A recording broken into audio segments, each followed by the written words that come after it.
Assalomu alaykum. NTT telekanalida Sug'diyona video talqin ko'rsatuvi.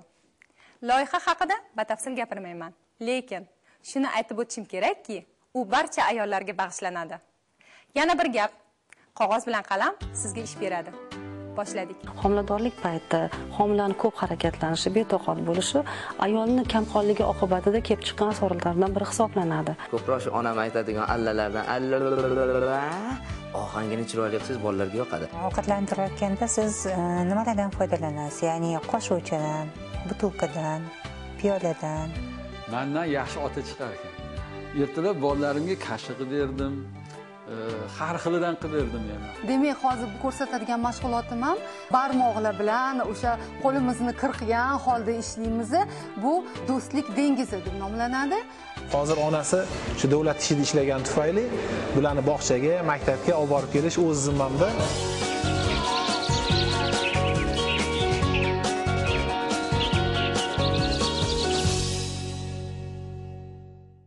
Men bu farzandni ko'p yillar davomida kutdim. Bu kech ko'rgan farzandim. Shu uchun nima deydi, Xudoni bir anaqasi deb sovg'asi bo'ldi. Shu uchun homilador paytimda men juda ham baxtli edim. Albatta o'z qiyinchiliklar bo'ldi. O'sha toksikoz deydi, ular bo'ldi. Ularga e'tibor qilmaslikka harakat qildim. Chunki nima deydi, homilador bo'lish, ona bo'lish o'zi baxt. Shu uchun nolish kerak emas. Qahramonimiz Umida kamqonlikni tabiiy vitaminli mahsulotlarni yeb oldini olsa bo'ladi deb hisoblaydi. Homiladorlik davrida umuman vitamin ichmaganmisiz? Ichganman. Qachonki o'sha menda tez charchab qolish holati bo'lganda, o'zim doimiy nazoratda bo'lgan shifokorga murojaat qilganman. Ular vitamin tavsiya qilganlar, ichganman. Lekin asosan vitaminlidan ko'ra tabiiy mahsulotlar ko'p iste'mol qilaman. Bu borada fikrimiz qanchalik to'g'ri noto'g'riligini bilish uchun ko'rsatuvga ekspertimiz, oliy toifali ginekolog Umida opa Abdullayevani taklif qilganmiz. Umida opa, homilador ayol vitaminli preparatlarni qabul qilishi shartmi? Homiladorlik vaqtida organizmda yangi mavjudot dunyoga kelayotgani tufayli organizmdan mikroelementlarga, har xil oqsil va vitamin moddalarga bo'lgan talab ancha ortib boradi. Albatta, har bitta homilador buni o'zini organizmdagi holatlarida his qiladi. Yuqorida qayd qilganimizdek, homiladorimiz Umida o'zida bosh aylanishi, holsizlik, uyquchanlik, tez charchashni sezgan holatda vitaminlar qabul qilganman deb ta'kidlab o'tdilar. Bu homilador ayollar uchun tavsiya qilingan kompleks vitaminlar tarkibida ma'lum miqdorda mikroelementlar kiritilgan. Lekin vitaminlarning tarkibi shu holatni oldini olish uchun, ya'ni profilaktika uchun mo'ljallangan. Ayol o'zida yuqorida aytilgan shikoyatlarni sezgan vaqtda shifokorga murojaat qilib, qon tahlilini topshirishlari kerak. Qon tahlilida gemoglobin normada homilador ayolda 110 ni tashkil qiladi. Agar homilador ayolda gemoglobinning miqdori 100 gram litrdan past bo'lgan holatda ayolga maxsus qon ko'paytiruvchi preparatlarni ichish tavsiya qilinadi. Agarda ayolda homiladorlik paytida gemoglobinni 100 gram litrni tashkil qilsa va lekin yuqorida qayd etilgan holatlar kuzatilsa, dastlab tabiiy mahsulotlarga murojaat qilishni tavsiya qilgan bo'lar edim. Bizning O'zbekistonda juda ham xil mevalar, sabzavotlar va har xil ko'katlar ko'p miqdorda. Shuning uchun ovqat ratsionini to'g'ri tashkil qilgan holatda homiladorlikda kamqonlikni faqat ovqat ratsionini o'zi bilangina davolashga sharoit ko'p. Kamqonlikni davolashda oqsil moddasiga boyitilgan ratsion tavsiya qilinadi. Homiladorlik vaqtimda bilasizmi, negadir qiynalmaganman. Umuman desam ham bo'ladi. Hech qachon xo'jayinimdan uni olib keling, buni olib keling ham demaganman. Homiladorlik payti meni eng baxtli damlarimdan biri bo'lgan, chunki ko'p eshitganman, inson ichida nur bo'ladi degan. Homiladorlik shuni juda ham yaxshi his qilganman. 9 oy davomida o'zimni juda ham baxtli his qilganman. Hech qachon hech narsadan siqilmaganman. Hamma narsa menga faqatgina chiroyli ranglarda ko'ringan. Homiladorlik paytida ayollar ancha injiq bo'lib qolishadi. Go'shtni yegim kelmayapti, tuxumga qo'yinim yo'q degan holatlar bilan ularni injiqliklari namoyon bo'ladi. Unday holatlarda o'simlik tarkibidagi oqsillarni iste'mol qilgan holatda ham organizmning oqsilga bo'lgan talabini oshirish mumkin. O'simliklardan ko'k piyoz, petrushka, ismaloq, ko'k no'xat, qovoq, qovun mahsulotlarida ham temir moddasi va oqsil moddalari ko'p uchraydi. Shu qatorida oqsil moddalarini iste'mol qilish uchun dukkaklilarni ko'proq yeb turish kerak. Dukkaklilarda no'xat, mosh, fasolda oqsil moddalari ko'p bo'ladi. Homilador ayolni o'ziga xos xulq-atvori bo'ladi. Ularga har doim bir xil ovqat yoqmaydi, ularni har doim bir xil ta'm qoniqtirmaydi. Shuning uchun ayollarga shuni tavsiya qilgan bo'lardimki, o'zidagi ishtahani ochish uchun, o'zidagi shu injiqliklarni kamaytirish uchun har xil soklarni tayyorlab ichganlar ma'qul bo'lardi. To'g'risini aytsam, o'zimga o'zim qoyil qoldim. Mendan yaxshi ota chiqar ekan. Ertalab bolalarimga kashi qilib berdim. Har xilidan qilib berdim yana. Haligi shir guruchini ham qildim, boshqasini ham qildim. Xotinimdan borib so'rayman. Keyin nima qilish kerak edi u? Qanaqa qilasiz yoki sut solasiz yo nimadir bo'ladi deydi, borib so'rab kelib, kechki ovqatlarni ham, peshon ovqatini ham, kechki ovqatini ham hammasini o'zim turib, endi gohida onamlar ham kelib turdilar, uni onasi keldi, singlisi keldi, xullas ovqatlab beraverishadi, o'zim ovqat tayyorlayman, shunaqa qilib shu davrdan o'tib oldik. Men shu paytda aytdimki, ayolligi rostdan ham juda qiyin ekan. Bitta farzandni dunyoga keltirguncha qancha mashaqqat, qancha qiyinchiliklardan o'tib, o'limdan kurashib dunyoga keltirishadi farzandni. Homiladorlik paytidagi kamqonlik temir tanqislik kamqonligi deyiladi. Kelib chiqishi shu bilan asoslanadiki, organizmda shakllanayotgan homila temir elementini ko'p miqdorda talab qiladi onadan. Shuni oqibatida ayolda gemoglobin miqdori kamayib ketadi. Gemoglobin moddasi ikki xil elementdan tashkil topgan: temir elementi hamda oqsil elementi. Ovqat ratsionida asosan oqsil va vitaminlarni ta'minlab bersak, gemoglobin 100 dan kam bo'lgan vaqtda albatta tarkibida temir moddasini saqlovchi preparatlardan qabul qilishimiz kerak. Shundagina qabul qilingan temir elementi organizmga kiritilgan oqsil moddasi bilan birikib, gemoglobinning miqdorini oshishiga olib keladi. O'zimda tajriba kamligi sababli men doktorning tavsiyasini o'sha bittadan hammasini qildim va doktorimiz, o'sha pediatrimiz doimo har borganimizda, mana bugun ham nevropatologdan kelyapman, hammasi menga doim 5 baho qo'yishadi. Maxsus vitaminlar albatta homiladorlarni bir kunlik mikroelementlarga, vitaminlarga bo'lgan talab asosida tayyorlangan. Lekinda organizm bir marta qabul qilganda 3 ta 4 ta vitamindan ko'pini o'zlashtira olmaydi. Polivitaminni tarkibini qarasak, 15 ta 17 ta mikroelementlar bo'lsa, ulardan organizm o'ziga kerakini qabul qilib oladi. Qancha ko'p bo'lsa shuncha yaxshi degani emasmi? Yo'q, qancha ko'p bo'lishi bu bironta firmani o'zini tavsiyasidir. Lekin organizm qobiliyatini e'tiborga olsak, ichilgan polivitamin tarkibida yod kammi ayolda, yodni oladi. Kalsiy kammi, kalsiyni oladi. Temir moddasi yetishmasa, temir moddani o'ziga biriktirib oladi. Organizm ham xuddi bir kompyuter sistemasiga o'xshab programmalashtirilgan tartibda ishlaydi. Har bitta vitaminni o'ziga kerakini oladi. Har zamonda bolalarimga alla aytib turaman.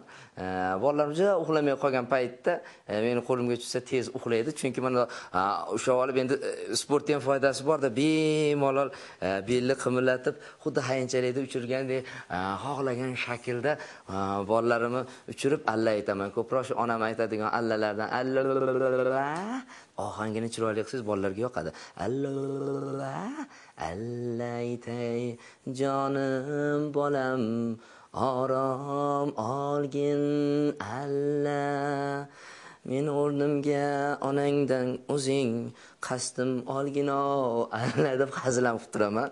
Chunki onasi eshitib turgan bo'ladi-da, ovqat qilayotgan bo'ladimi. Homiladorlik paytida homilani harakatlanishlarini qanaqa his qilyapsiz?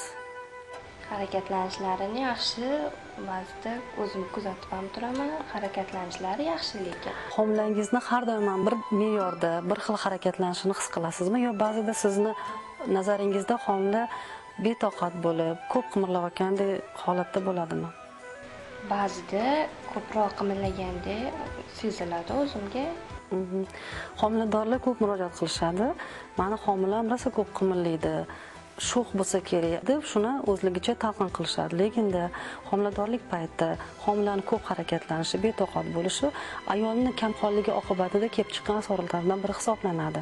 Chunki organizmda temir tanqislik holati bo'lganda gemoglobin miqdori kamayib ketadi. Gemoglobinning vazifasi organizmda kislorodni to'qimalarga yetkazib berish. Kislorodga to'liq to'yinmagan to'qima organlarda gipoksiya, kislorodga tanqislik holati kelib chiqadi. Shuning uchun tez qimirlab, betoqatligi bilan onasiga menga kislorod yetib kelmayapti, ona kamqonlikni oqibati degan ma'lumotni beradi.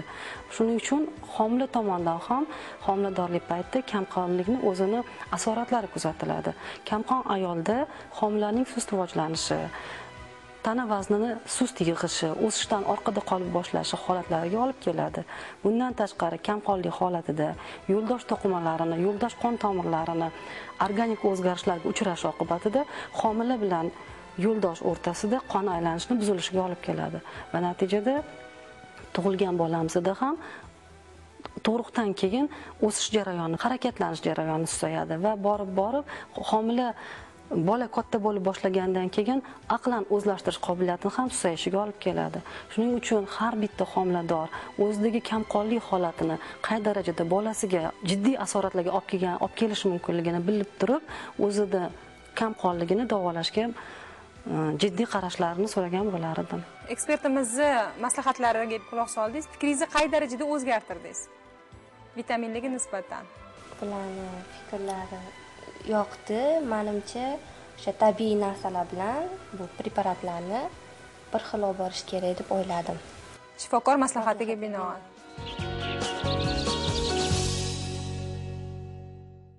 Men katta qiz bo'lganimda makaron pishiraman.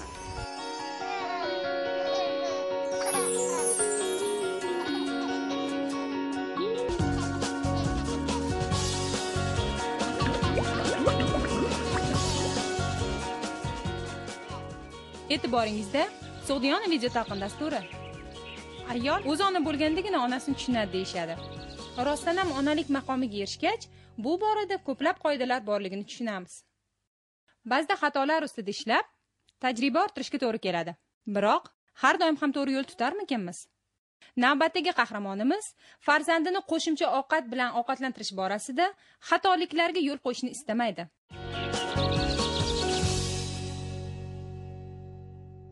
Nozima, muammoingiz nimada? Hozirgi paytda o'g'lim 10 oylik. Men qo'shimcha bo'tqalardan foydalanmoqchiman, lekin ikkilanyapman. Shunga maslahat so'ramoqchi edim sizlardan. Nozimaxon, agar ruxsat bersangiz, sizga bir ikkita savolim bor edi. Hozirgi vaqtda farzandingizni nima bilan ovqatlantirasiz? Hozirgi paytda aralashma bilan va o'zimizni tabiiy nima deydi, ma'naviy bo'tqasi bilan boqaman. Endi farzandingiz 10 oyligini inobatga olganda, demak, siz 6 oydan boshlab qo'shimcha ovqatlar berishingiz mumkin bo'lgan. Ovqatlantirayotganda siz nimalardan foydalanasiz? Ya'ni qo'shuvchadan, butilkadan, piyoladan. 6 oyligidan o'zi tug'ilgan paytidan butilka bilan foydalanamiz. Hozirgi paytda 8 oylikdan buyog'iga qoshiq bilan ovqatlantiramiz. Demak, 6 oygacha siz qo'shimcha sutli aralashmalardan foydalangansiz, ma'lum sabablarga ko'ra. 6 oydan keyin siz bo'tqalarga o'tgansiz. Yana bitta savol, aralashma necha mahal berasiz va bo'tqalarni necha mahal berasiz? Ertalab nonushtasiga ma'naviy bo'tqasini beramiz. Undan keyin shu paytda aralashmadan foydalanamiz. 6 oydan boshlab bolalarga qo'shimcha ovqat berishga to'g'ri keladi, chunki bolalarimiz 6 oydan boshlab ularga energetik jihatdan qo'shimcha manbalar zarur bo'ladi. Bu manbalarni ona faqat ko'krak suti orqali berib ulgura olmaydi, shuning uchun biz qo'shimcha ovqatlar beramiz. Qo'shimcha ovqatlarni birinchi bo'lib sutli bo'tqalardan boshlash kerak. Sutli bo'tqalarimiz ham bir nechta turlari bo'ladi. Bunda albatta biz bolani sog'lomlik darajalariga ham e'tibor berishimiz kerak bo'ladi. Bo'tqalarni tanlashda albatta uy sharoitida tayyorlash mumkin va tayyor zamonaviy usulda tayyorlangan bo'tqalardan ham foydalanishimiz mumkin bo'ladi. Birinchi navbatda umuman qo'shimcha ovqat berishdan oldin albatta mahalliy pediatringiz bilan maslahat qilib tayinlanishi mumkin bo'ladi. Farzandimni ishtahasi juda ham yomon. Hozir juda ham qattiq urishaman yemasa. Oldin yoshlik paytida aldab sildab yedirardi. Hozir juda ham qattiq baqirib yuboradigan paytlarim bo'ladi. Iloji boricha yonimga olib kelib qo'yaman, o'tirg'izib qo'yaman. Ovqat tanlamaydi, termaydi. Ma'mur opa, hozirgi paytda juda ham ko'p har xil kashalar, bo'tqalar chiqib ketgan. Ulardan qaysi biri bizni farzandlarimizga qulayroq deb o'ylaysiz? Bolalar bo'tqasini hammasi talabga javob beradigan darajada tayyorlangan va e'tibor beradigan narsangiz nima? Agar bolangizda allergik fon bo'lsa, siz albatta bitta komponentli kashadan boshlashingiz kerak bo'ladi. Agarda bolangiz sog'lom, hech qanaqa moddalarga allergik reaksiyasi bo'lmasa, unda 2-3 don mahsulotlaridan tayyorlangan bo'tqalar berishingiz mumkin bo'ladi. Sizni farzandingizni inobatga olsak, 10 oylik bola 5 mahal ovqatlanishi kerak bo'ladi. Ovqatlanganda ham biz 2 mahalni agar siz sutli aralashma beradigan bo'lsangiz, 3 mahaliga siz bo'tqa berishingiz mumkin bo'ladi. Bo'tqaning miqdori 150-200 grammdan oshishi kerak emas. Qanaqa mevalar, sabzavotlar mumkin? Har bitta bo'tqani bir nechta komponenti bor va ularga qo'shimcha mazza beruvchi ho'l mevalar qo'shilgan. Olma bo'lishi mumkin, nok bo'lishi mumkin, banan bo'lishi mumkin. Demak, bularning hammasi bolaning yoshiga qarab bo'lakchalar usulida hammasi bo'tqaga aralashtirib beriladi. Bunaqa qilishdan maqsad bolada chaynash funksiyalarini, mushaklarini yaxshi rivojlantirish va bolani yutish qobiliyatini yaxshilash maqsadga qo'yilgan. Bolani rejimi bor. Har 4 soatda biz ovqatini beramiz. Doktor tavsiya qilgan kashalarni, hozir ovqatlar, bananlar, tvoroglar, nima tavsiya qilingan bo'lsa, hammasi beriladi bolaga. Men o'zim so'rayman, hozir nima berishim kerak deb. Ma'mur opa, uy sharoitida tayyorlangan bo'tqa bilan yarim tayyor bo'tqalarning farqi nimada? Uy sharoitida tayyorlangan bo'tqalar aytishadiki, onalar shu bo'tqani tayyorlash jarayonida butun mehrini berib tayyorlaydi deyishadi. Demak, bunga ham biz qarshi bo'la olmaymiz. Demak, yarim tayyorlangan mahsulotlarda yutuqlari shu tarkibida mineral, vitamin kompleksli bolaning yoshiga mos bo'lgan miqdorda belgilanganligi. Bu bir. Ikkinchidan, bu bo'tqalarni tayyorlab olib qo'ya olmaysiz. Darrov iste'molga berishingiz kerak bo'ladi. Bu yana bir yutug'i. Uchinchi yutug'i, uyda tayyorlangan bo'tqalarni biz odatda 15-20 minut davomida qaynatamiz. Lekin qaynatish jarayonida bo'tqalar yormalar tarkibidagi vitaminlar, kerakli bo'lgan mahsulotlar hammasi o'z kuchini yo'qotadi. Yarim tayyorlangan mahsulotlarda bo'lsa 45-50 gradusda bo'lganligi uchun bu hamma tabiiy kerakli bo'lgan minerallar o'z kuchini saqlab qoladi. Guruchli bo'tqada bolalarda ich qotishga moyillikni sezganman. Bo'tqalarda hammasi talabga ko'ra probiotik xususiyatga ega bo'lgan mikroorganizmlar qo'shilgan bo'ladi. Bu bolalarni ichish tizimida ovqatini hazm qilishiga sabab bo'luvchi va shu bilan birga immun tizimini yaxshilovchi funksiyaga ega bo'lgan probiotiklar, ya'ni bifidobakteriyalar bilan boyitilgan. Shuning uchun bu bo'tqalar qabziyatlarga olib kelmaydi. Bo'tqalar bo'lishi mumkin bitta don mahsulotidan, grechka, guruch, bug'doy yoki bo'lmasa bular birlashgan 2 ta, 3 ta, 5 ta, 7 tagacha don mahsulotlari aralashtirilgan bo'tqalar ham bo'lishi mumkin bo'ladi. 5 ta farzandim bor. Bitta o'g'il. Endi ba'zida injiqlik qiladi yosh bolalar. Injiqlik qilib, erkalab, boshini silab, kuldirib, vaqt kelsa o'yin qilib, ovqatlantiradigan paytlar ham bo'ladi. Bitta savolim, siz so'rg'ichlardan foydalanasizmi? Ha, foydalanamiz. Piyolada hozir berishga harakat qilamiz, chunki katta bo'lamiz. Butulkalardan, so'rg'ichlardan biz tavsiya qilmaymiz. Suv mahsulotlarini berishi, faqat piyola va qoshiqdan foydalanishingizni ovqat hazm qilish refleksini, chaynash mushaklarini rivojlantirish maqsadida tavsiya qilgan bo'lar edim. Uyda tayyorlangan bo'tqadan ko'ra bu bo'tqani ham yutuq tomonlari ham bor. Lekin har bir narsaga individual yondashish degandek, uyda tayyorlangan bo'tqalarga ham biz qarshiligimiz yo'q. Bo'tqalarni o'ramida miqdori, muddatiga ham e'tibor bersa kerak. Har bitta bo'tqalarni ustida necha oylik bolaga boshlash haqida ma'lumot bo'ladi va albatta bularni iste'mol qilish muddatlari bo'ladi. Bunga albatta e'tibor berish kerak. har bir qo'shimcha ovqat berganingizda pediatr maslahatidan keyin bolani 10 kun 14 kun davomida mana shu bitta ovqat bilan ko'niktirib miqdorini oshirib borishingiz kerak. Yarim choy qoshiqdan 150-200 grammgacha yetishi mumkin bo'ladi. Eng katta bosh farzandim o'g'il, ismi Feruzbek. Bu yil 14 ga kiradi. Qizim to'xtang 14 ga kiradimi? 13 ga kiradimi hozir? 99. 14 ga kiradi. Katta bola bo'lib qopti. Allergiya kelib chiqmasligi uchun bitta don mahsulotdan tayyorlangan bo'tqani sutda aralashtirib berib borish kerak. U ham xuddi shunaqa yarim choy qoshiq va 1 choy qoshiqdan boshlab 10 kun 14 kun davomida ko'niktirib boriladi. Rahmat Ma'mur opa, ajoyib maslahatlaringiz uchun. Sizga ham farzandingizga e'tiborli ona bo'lganingiz uchun rahmat. Bir paytlar menga yaqinlarim bolalarimga yarim tayyor bo'tqa yedirishga ruxsat berishmasdi. Bugungi suhbatdan shuni bildimki, yarim tayyor bo'tqaning zarari yo'q.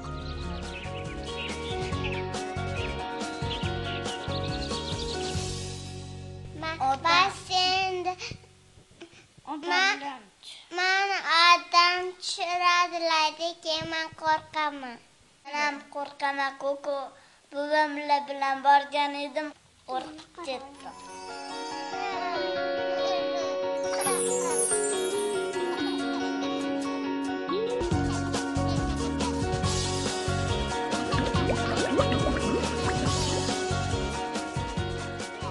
Qush uyasida ko'rganini qiladi deyishadi.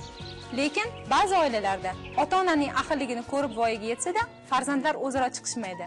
Navbatdagi qahramonimiz 5 ta farzandning onasi. Shunga qaramay, unga bu muammo nimagadir qo'rqinchli emas.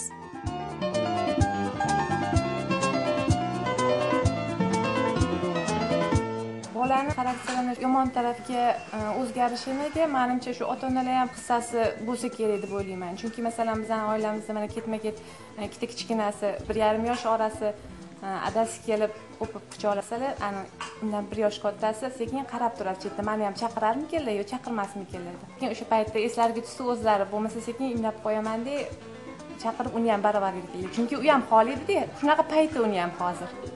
Iloji boricha mana shu bolalarga hammasiga e'tibor berishga harakat qilamiz. Yosh bola ko'ziga yaxshi ko'ringan narsani o'ziniki deb o'ylaydi va uni hech kimga bergisi kelmaydi. Ota-ona o'ziga yarasha nazorat qilib tursa, bu qizg'anchiqlik sekin-asta yo'qolar ekan. Lekin bu nazoratni qanaqa darajada qilish kerakki, unga do'q qilib yoki uni tortib olib biror narsaga erishib bo'lmaydi. Bolalarimga ko'proq ertaknamo holatda shu qizg'anchilikdan qutqarishga harakat qilaman. Kunlardan bir kuni quyon bir narsani undan qizg'angan ekan, yoniga bo'ri kelib qopti. Bo'ri debdi desam, yosh bola bolalarimdek menga qarab turib, shuning uchun qizg'anmaslik kerak deb bir gaplarni gapiraman. Mehrni ota-ona to'g'ri taqsimlasa, bola kelgusida bir-biriga mehrli, bir-biriga oqibatli, birini kamchiligini ikkinchisi yopib ketadigan darajada balog'atga yetadi. 14 yoshli farzandimga ham, 4 yoshli farzandimga ham bir xil muomala qilishim kerak. Bir xil muomala qilishingiz kerak. Erkalaganda kichkinalarda shu narsaga talab bo'ladi. Kelib shu o'pib qo'yishingiz kerak, yo'q quchoqlab qo'yishingiz kerak. Kattalarga shunaqa qilsangiz, "Oyi, men katta bo'laman-ku" deb aytishi mumkin. Aytishi mumkin, lekin u balkim ozgina uyalgani, lekin farzandlik xohishi bo'ladi. Jim bo'lmasa shu dars qotganda, "Voy, aqlli bolam, ey, hamma umidim sendan" deb shu katta o'g'lingiz, yo'q qizingiz boshini birov silab o'pib qo'ysangiz ham, kichkina farzand ko'radi va eslab qoladi. Umumiy tarbiyani bir xil berasiz. Siz urushayotganda faqat bir bolani emas, ikkalasi yoningizda turishi kerak. Bir yoq palla agar og'irlik qilib ketsa, taltayish bo'ladi va bola bir-birini mensimasligiga olib keladi. Yosh bola bor joyda bo'lmaydi degan odam menimcha yolg'on gapirgan bo'ladi. Endi ba'zida undoq, ba'zida bundoq. Bunisini ayblab turib, bunisini nohaq qilib qo'yish ham noto'g'ri. Ikkalovini bir xilda urishgan ma'qul. Ikkalovini urishmalaring. Ikkalovini mehribon bo'lalaring. Endi bular urishganda nimadan urishishi mumkin? Nimadir talashib urishadi. Boshqa narsadan urishmaydi bular. Vaqti kelsa meni o'zimni ham talashadi. Shunaqa egoistligi tutib qoladi-da. Mani adam deb shunaqa men o'tiraman tizzalarda, mana shunaqa talashishlar ham bor. U faqat talashib tortishib qolishi bor. Nigoraxon, Mana ko'pchilik ota-onalar xafa bo'lishadi. Bolamni ko'chaga chiqarib yubordim, chiroyli toza kiyintiribdi, lekin bir kir bo'lib keldi, turpoq o'ynagan, shag'al o'ynagan deb ketishadi. Ular tushunishmaydi. Bola qo'l motorikalar, barmoq uchidagi motorikalar, qo'li, mana shu nervlar hammasi ishlaydi va bola shu kirga, turpoq o'ynaganda, qum o'ynaganda rohatlanadi. Demak, hozir ko'rsatadigan mashg'ulotim ham barmoqlar bilan o'sha qo'limizni qirqgan holda ishlaymiz. Bu do'stlik dengizi deb nomlanadi. Hozir buni bolalar bilan birga ko'rsatamiz. Mashg'ulotimizni o'tkazish uchun bizga guash, bitta vatman va namlangan salfetkalar kerak bo'ladi. Demak, hozir biz bolalar bilan bajaramiz va bu bolalar umumiy bajargan narsasini oyijonlari olib borib uylariga osib qo'yadi degan umiddamiz.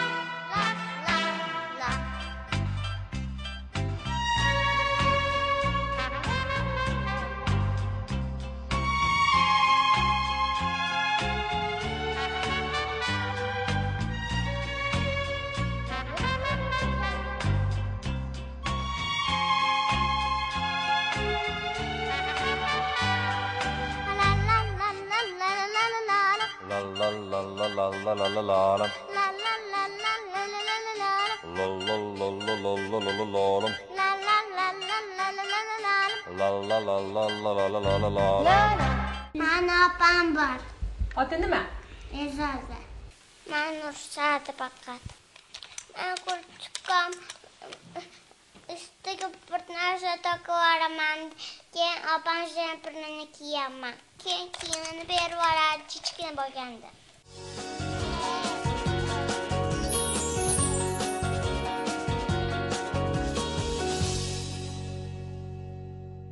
Oxirgi payt yarim kundan ko'p vaqtim aynan shular bilan o'tib ketyapti. Sababi bularni ertalab bog'cha maktabga olib borib olib kelishdan boshlanadi kunim.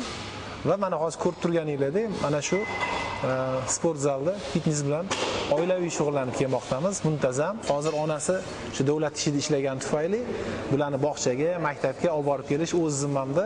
Bolalarimga ham shuni muntazam shu o'rgatib boraman. Bu fitnesdan tashqari o'g'lim misol uchun shu boks bilan shug'ullanadi.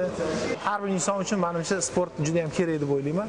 Qiz bolalarni chiroyli bo'lishi buni yarim baxti, bu bekorga aytilmagan. Shuning uchun qaddi qomati ham rost bo'lishi, ko'rkam bo'lishi, chiroyli bo'lishi erkak kishiga ham, qiz bolaga ham juda ham zarur deb o'ylayman va o'zini xohishi bilan kelyapti. Meni shu zalga kelganimni ko'rib, "Ada, men ham boraman" dedi. Mashqlarni juda ham mahorat bilan bajaradi qizim. Bolalarim bilan men ota bolani o'rtasida bir parda ham bor-ku, lekin bir do'stmiz-da, juda ham yaqinmiz. Hattoki mana shu qizim bilan ham nima xohlasa buni qo'yniga ham qarayman. Erkaligini ham ko'taraman bularni. Bolalarimni qo'ynini olsam maza qilaman. Farzandingizni tarbiyasini chiroyli bo'lishi uchun qaysidir joyda kelganda baribir jazolashga to'g'ri keladi, lekin jazo tariqasida urishib yoki bir qattiq gapirishgacha bilmayman, hali bizda unaqa narsa yo'q, chunki bolalarim o'zi ko'z tegmasin, qush uyasida ko'rganini qiladi deydi. Tarbiyasi meni hozir shu paytgacha qoniqtirib kelyapti. Bir narsa desam, xo'p bo'ladi deyshadi. Hali yuzim yerga qaratishmagan shu paytgacha va maktabda ham baholari ham ko'z tegmasin, juda ham a'lo. Hattoki shu o'g'lim ham o'g'il bola bo'lib turib sho'x bo'lsa ham ko'chada qiladi, lekin maktabda o'qishlari ham, odobi ham juda ham yaxshi. Katta qizim Madina juda ham jiddiy, kattalarcha fikrlaydi. Va kichkina qizim ham o'zini yoshiga nisbatan fikrlashi juda ham teran. O'g'lim endi biroz ko'ngli bo'shroq bola. Kim bo'lishini endi ularning o'zligi hal qilishadi.